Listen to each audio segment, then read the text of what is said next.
du groupe écologiste de Paris. Merci. Madame la maire, chers collègues, la communication santé qui nous est présentée aujourd'hui dresse le bilan de la politique sanitaire de la ville depuis le début de la mandature. Si de nombreux travaux ont été réalisés, de nouveaux défis sont aussi apparus durant cette période, défis auxquels la ville a répondu avec un volontarisme que je tiens à saluer. La santé étant, comme vous le savez, hormis le volet prévention, une prérogative de l'État. La situation parisienne est marquée par de fortes inégalités territoriales et sociales en matière d'accès aux soins. Si des disparités subsistent, elles ont néanmoins été atténuées grâce à des dispositifs mis en place par la ville, tels que ParisMed, qui a permis à des médecins proposant des soins en secteur 1 de s'installer à Paris, participant ainsi au maintien d'une offre de soins abordables dans nos quartiers prioritaires, très touchés par la problématique des déserts médicaux. Le développement des centres de santé et des maisons de santé pluriprofessionnelles répond à cette même exigence de maillage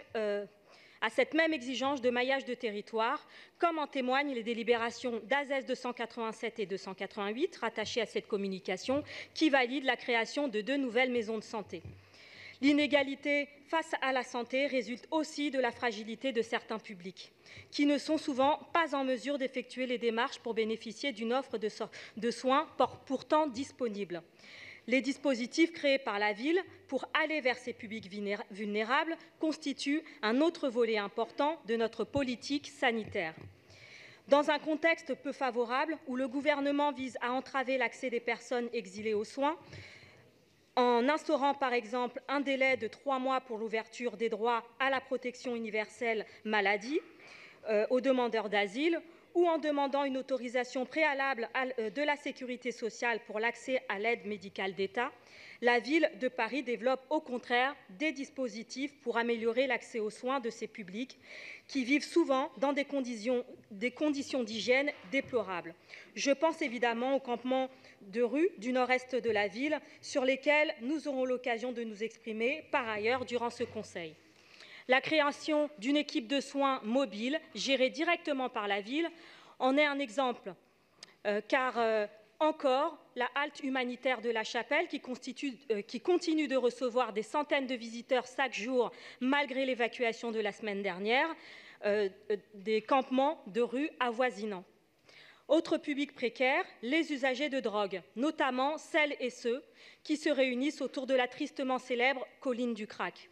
La création en 2016 d'une salle de consommation à moindre risque, gérée par l'association Gaïa, a été une première étape pour prendre en charge ce public. Dernièrement, une salle de repos pour usagers de crack a été également créée dans le 18e arrondissement. Ces dispositifs sont importants, mais demeurent insuffisants compte tenu du nombre important de toxicomanes.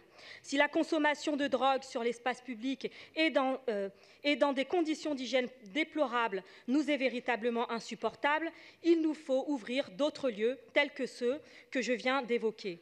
Ces lieux n'incitent pas à la consommation, contrairement à ce que leurs adversaires prétendent. Bien au contraire, la présence en leur sein d'assistants médicaux, socio-médicaux et sociaux vise précisément à aider les toxicomanes à sortir de leur addiction.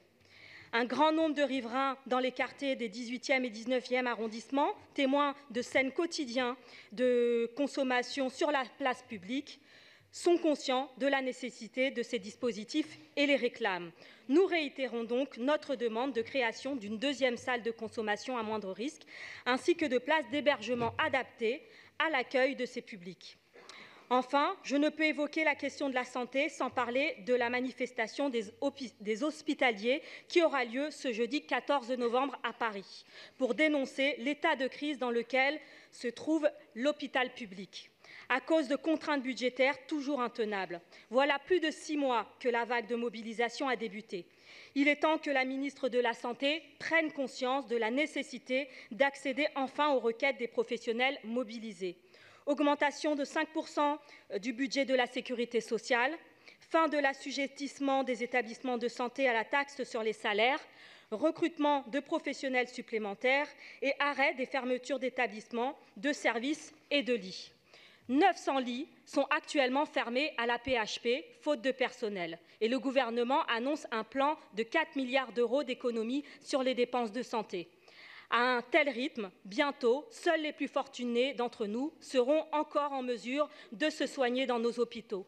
Cette vision de l'hôpital public n'est tout simplement pas la nôtre et les écologistes manifestent donc leur soutien au personnel mobilisé. Je laisserai donc mon collègue David Béliard compléter les propos de notre groupe. Je vous remercie. Merci beaucoup.